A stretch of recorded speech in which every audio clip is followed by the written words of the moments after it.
Sounds like things going a bit smoothly for now. Well, welcome, I'm Sellavin Adams. Welcome to the Legend of Korra Season 4, Episode 4, The Calling. Alright, now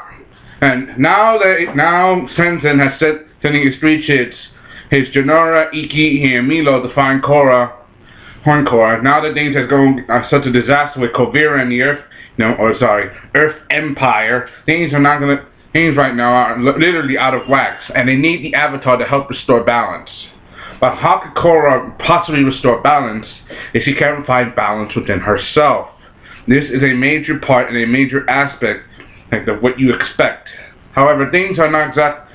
Things start to go fine, but you got the siblings, like all three of the siblings. You got Milo, who's the youngest and the only boy. He's trying to prove that he's better than he's a man and he's better than his other two siblings. You got Iki, who's the second, who's the middle child. She tries her best. She wants to help, but she feels like she can't do anything because Janora's in charge. Alright, and Milo wants to prove himself. And then you got Janora, who's supposed to be in charge, even though she is. She does have the airbender tattoos, and her father said so. But her two other siblings are going to make it extra difficult for her, because remember, she has a connection to the spirits. She can sense Korra's spirit, her avatar spirit at least. But how can you help if you can't concentrate, especially when you have siblings? We've all seen this before. Siblings fight all the time. For example, when season 2, when Tenzin, Kaya, and Boomy, guess the apple doesn't fall far from the tree. Anyway, things are also getting because you got Korra herself with Toph. Even though Korra has asking Toph herself, she hasn't done nothing for a while, because she knows she wants to help, but with Korra's resistance and to her pain and everything she's experienced so far, she can't. She's trying to she's freaking out. It's like her mind she wants to get better. Her emotionally she wants to get better, but subconsciously she's resisting. Like literally, her mind is literally fighting back at the healing, and that's very, very hard. And we all know that she still has some metal poison still in her body. That's also preventing her from reconnecting with her avatar spirit. So basically, physically she's not. So physically she's healthy. Physically she's at least at 80%, but mentally, she's fractured. But she wants to get better. But wanting something and doing something is completely different.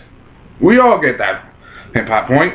There's probably a whole bunch of you out there who probably wanted something but didn't do it. But then you really wanted something so badly you did it anyway. So take that into example. Meanwhile, between the three siblings, they all fight. They each all go their separate ways, and they each try to. And Milo, like he's still trying to prove himself. He meets a girl, but they try to prove each other which one's better. But things get disastrous. They all have a falling out, and they all go their separate ways. Janora keeps trying to search for Korra's spirit. And Milo keeps foraging for food. Apparently he lost a bag of food at the river, because he still wants to be a man and try to hunt for food. And Iki, she literally goes out and tries to find Korra, but gets herself into trouble.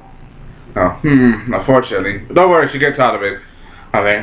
And these guys work for Kovira and the Earth Empire. Also, it's revealed that the only reason why they're there and nobody else isn't is because Kovira is heading for Zalfu with the regimented of her army. So literally, she's either going to either you submit or I force you to submit. We all knew the Kovira was bad news from the start. So, so give credit where credit is due, and I give this a lot of credit for that secret bonus. Which means if Kovira wants the whole Earth Kingdom to be completely united, she has to make Zalfu kneel before her. That's going to be very, very hard. Knowing Sue's not going to give up without a fight, and the other metal benders. But then again, she has a whole army under her control. So things. But things are getting more difficult for Korra, because even though she's trying to get better, she still has flashbacks. For example, she has flashbacks of all of her enemies. Hey, you got Amon, the Equalist. It's Unalak, or Unotalak, when he merged with Vatu, the spirit of darkness. And then you get, and then you got, and then finally you got Sahir in the Red Lotus. She's still remembering all those horrible times that her enemies hurt her. But then Toph comes in and she tells her, you should learn something from your enemies. And like, learn what? Like, they all desire the same, they all desire their own goals. Like Amon equality, Unalaq the spirits, and Zahir freedom. But they all did it in such a wrong way they became off balance. Korra herself is off balance. So basically, yeah. So she's like the same as them, but she's not evil, but they do have determination inside of them. The only difference is they got so off balance and off the right path they forgot what they was going to do and led to such pain and suffering. Korra herself is the Avatar, so that means that she still needs time. No time that she still needs time to adjust. So Toph tries to help her out more. Anyway, she takes her to a special place. I'm gonna explain that in a little minute. Meanwhile, you got Iki. He was being held captive, and then you got Jinora and Milo. They try to fight on the Iki now. And Iki herself, she's not in too apparent danger. This got tied up, but she's like a little lucid. Apparently, these guys are what you call, I'm gonna say it. They're a bit screw loose, a bit morons. They thought they could do whatever they want. They were like what you call the fodder of Kuvira's army. They were left behind to guard the post. At first they thought they were going to ransom Iki for Tenzin for money and Kuvira, to get a promotion. But then again, Iki, she using her kind nature, she turns on her guest and explained that they've been looking for Korra. The last sighting of her was 6 months ago. But the truth is, even though it's been 6 months, the Earth Empire still has troops everywhere, so they haven't seen her everywhere at all. But there is one location they don't have eyes everywhere: the swamp.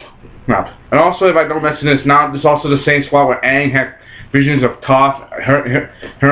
Him and Katara had hallucinations. Katara and Sokka had hallucinations of people they lost in the past. Katara saw her mom. Sokka saw Yue. I mean, you all get my point, right? The Vision Swamp. Give credit where credit is due, and I give this a lot of credit.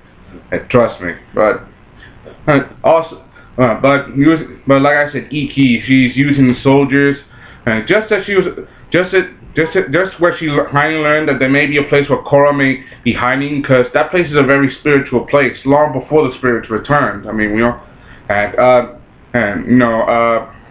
Jinora, Milo, they save her, but she wasn't what you call truly tied up. Her arms were free. I mean, she could have come out and knocked the guys out any time. So basically, she was like waiting for the right moment to escape.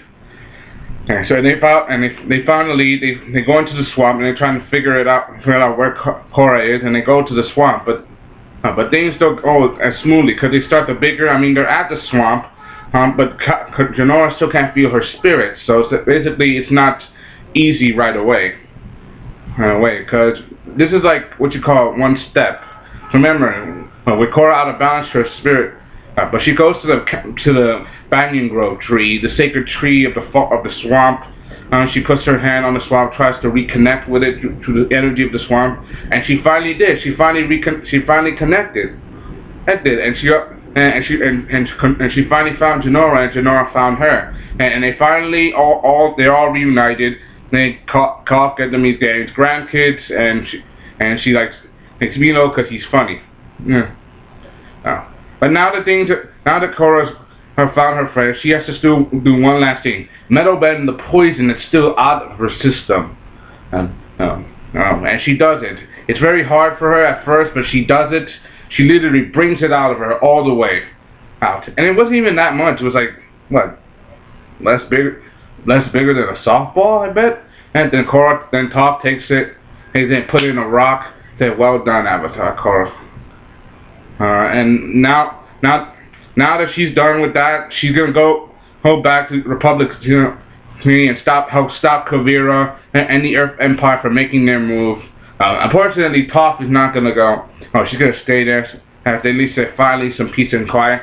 I don't know what they're gonna do for her now. Now that Toph is back, but knowing Toph, she still has one. She still has one more part to play. We're just gonna wait for her one more part to play in the story. Trust me, I have a good feeling that this might not. It may not be the first time we see. It may be the first time. It may not be the first time we see Toph in the story, but it's not gonna be the last either. They're gonna make her do something else. I promise you. Hope you enjoyed that, Swanton. This is Sellavin out there. New Legend of Korra season 4 episode 4. The Calling. Hope you enjoyed that. Comment, subscribe. Thank you. Sorry for making this video so long. I've been a bit brash and I had dinner. Bye.